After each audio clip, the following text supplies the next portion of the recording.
好開心，呢個社區客廳咧請咗好多位客人嚟到呢度，都希望以後呢個客廳一路好似今日咁樣咁熱鬧嘅。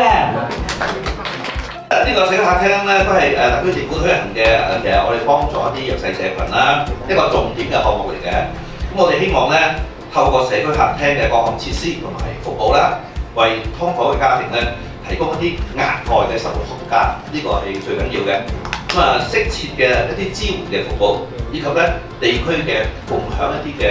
資源啦，幫助佢哋改善生活環境，同時咧擴闊咧鄰里網絡，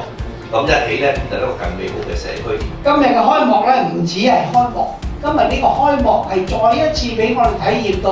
我哋都係喺香港同一屋檐下嘅家人，大家彼此咧共通，所以再次多謝今日各位嘅出席。亦都希望大家咧能夠繼續一齊共同努力，為我哋需要嘅兄弟姊妹咧提供到我哋卑微嘅一助。其實安全